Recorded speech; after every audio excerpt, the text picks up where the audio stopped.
All right, Todd here with Jeep Speed Shop. Now, this video might not be the best. It's kind of a frustration video because I feel sorry for this guy here with this Jeep. You know, great guy, has a nice Jeep. Love this Jeep. It's really an awesome build. I mean, and he uses this thing, so uses it all the time. But 6-7 years ago, as you can see, there's no engine in it right now. 6-7 years ago, we,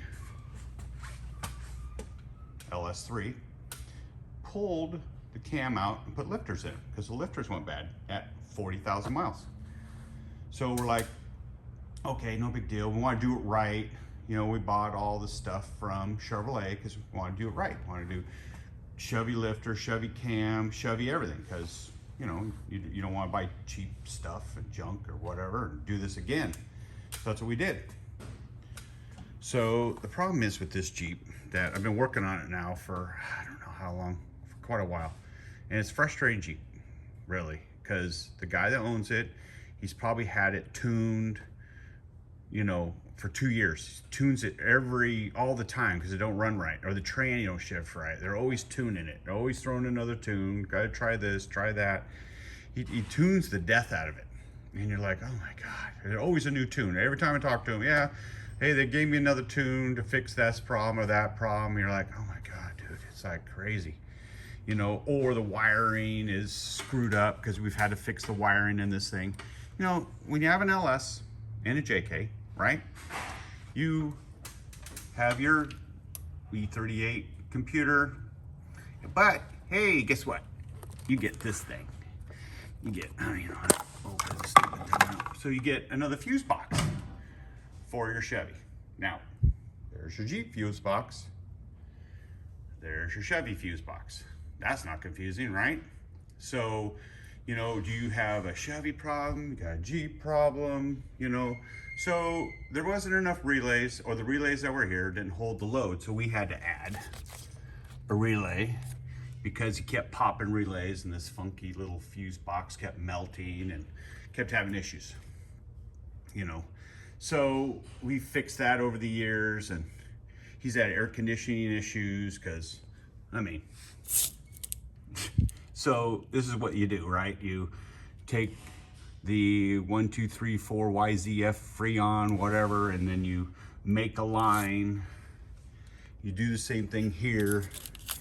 You make a line because you're got to put it over here to this funky compressor. And we don't know what compressor that is. It's not a GM one.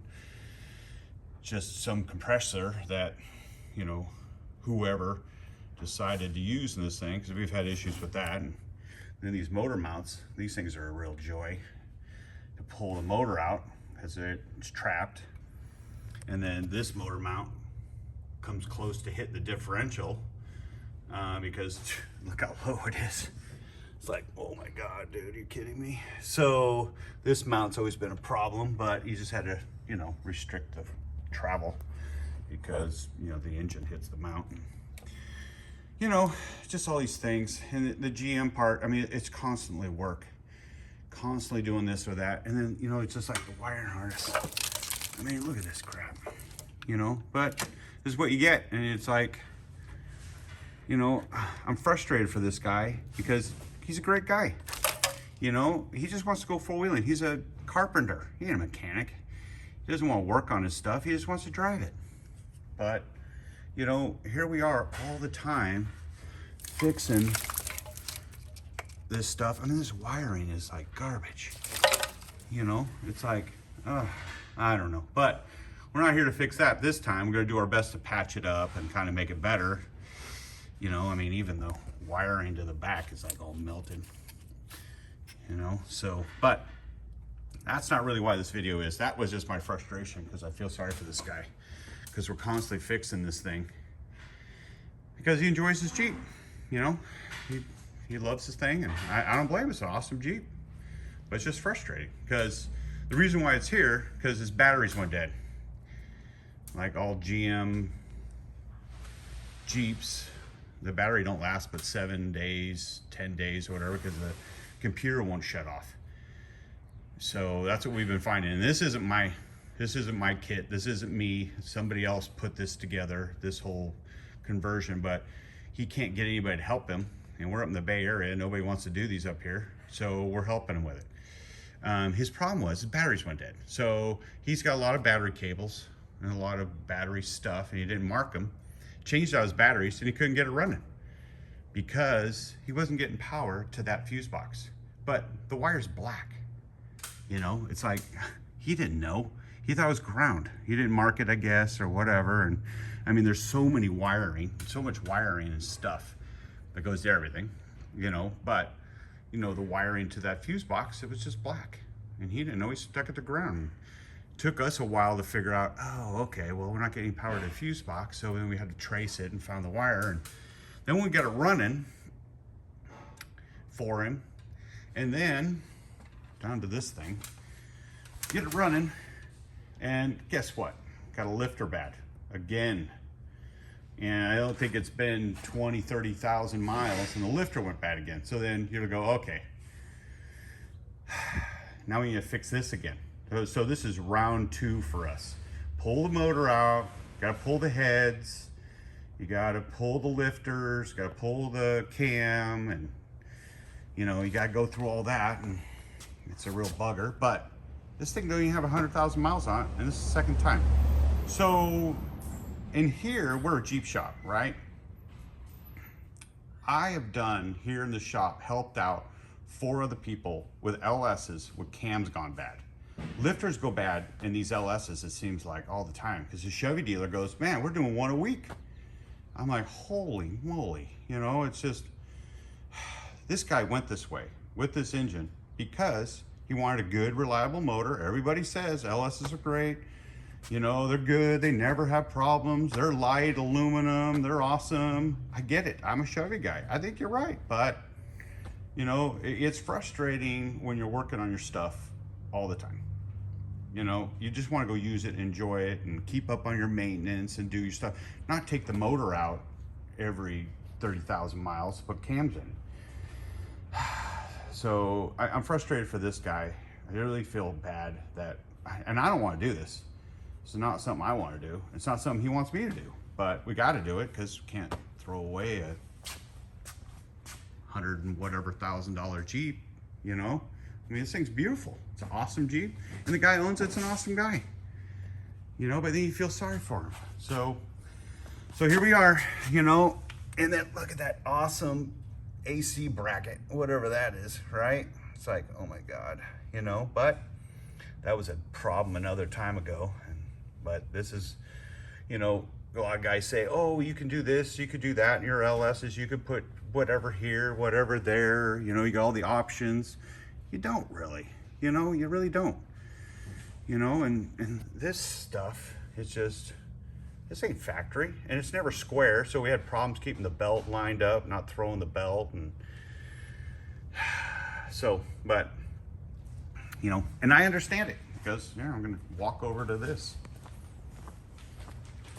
So here's my Jeep. We're getting it ready to go on a trip, going on the Rubicon. It's gonna be its last time with this in it. So I understand his pain because I went through the same thing. This engine here, L92, I don't know if it's even got 10,000 miles on it, right? I got like hundreds and hundreds of hours of tuning, engine tuning, tranny tuning, trying to get it to work right. And of course, you know, my battery's always dead because I got a Chevy.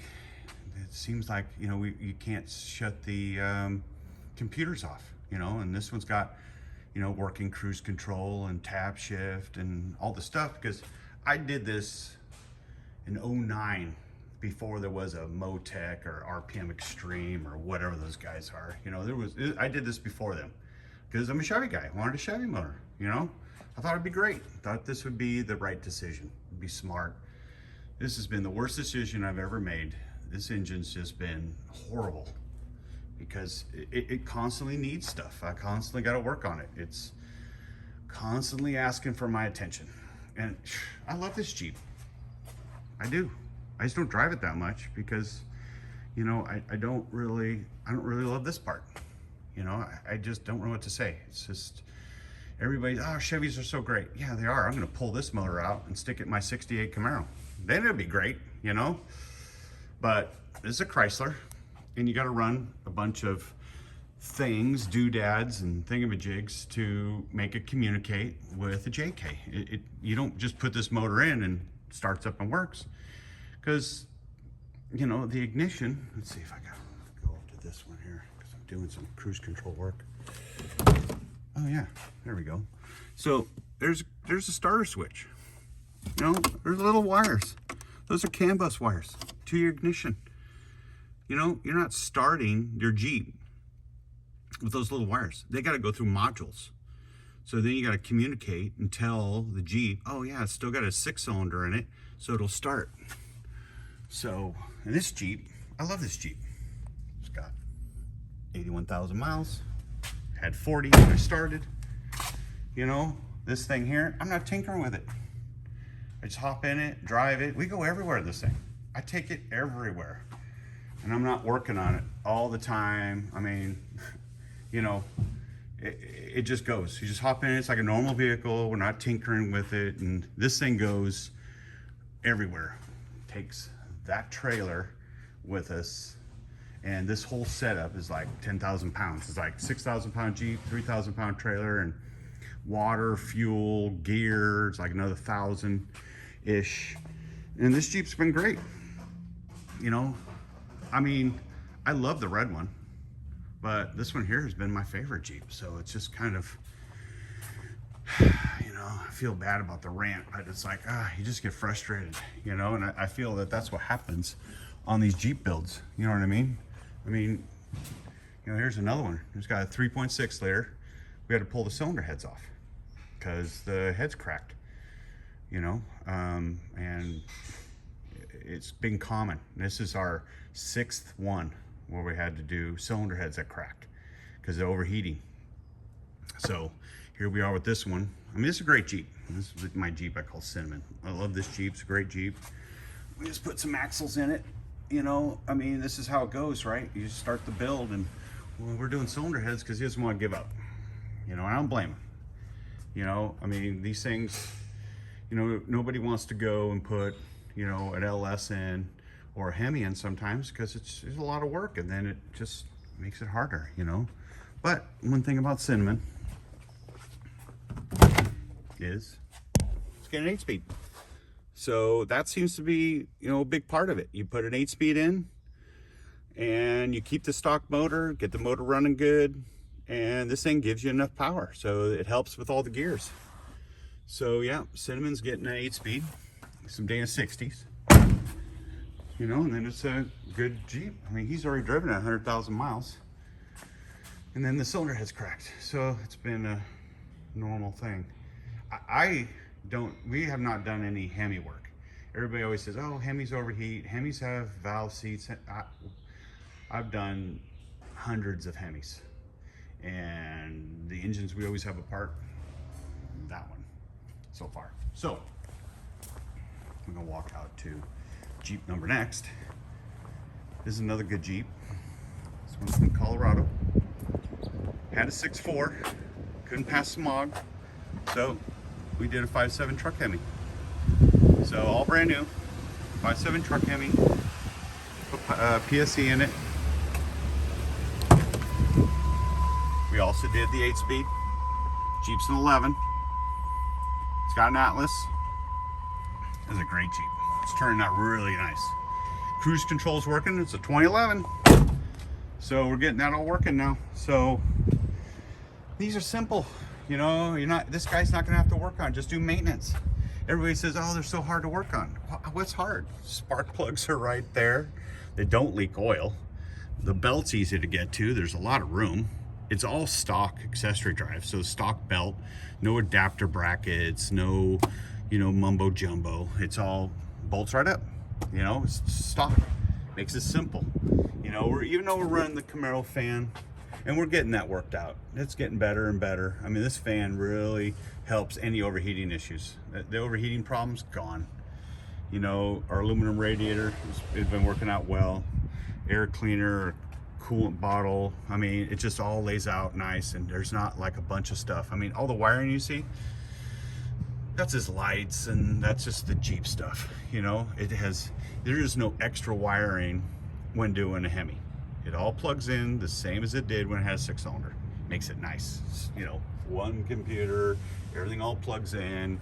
We don't have extra fuse boxes and extra stuff that we need to figure out. Do we have a Chevy problem, Chrysler problem? You know, these guys just want to drive them. Nobody wants to work on them. These aren't hot rods. These are forms of fun, and they do a job. And you know, it's just been, you know, I love camping. I love going out and having a good time. I work on stuff here, not out on the trail. So, all right, well, sorry about the rant on this video, but, you know, I feel sorry for a couple people. You know, it's, I don't know what to say about that. It's just that this Hemi thing for me, I could have done anything. I did. I could have done LS, I could have done diesel, I could have done anything. I choose the Hemi. I'm pulling the LS out of that red Jeep. We're putting a Hemi in. Then it's done. I don't have to sit there and tinker with it no more. I can actually use it, and I'll probably enjoy it a lot more, because I'm just, you drive it and you get scared. You're like, is this problem gonna pop up again, or is this gonna happen? You know, and I'm a mechanic. If you're a carpenter like the other Jeep, that guy's, you know, like, oh man, I don't want to be left out in the middle of nowhere and stranded. I don't blame you, man. You should just be able to drive it and go. So, all right. Well, we'll see how this video works out. I'm sorry about the rant, but I'm just tired of it a little bit. So, all right. Jeep Speed Shop out.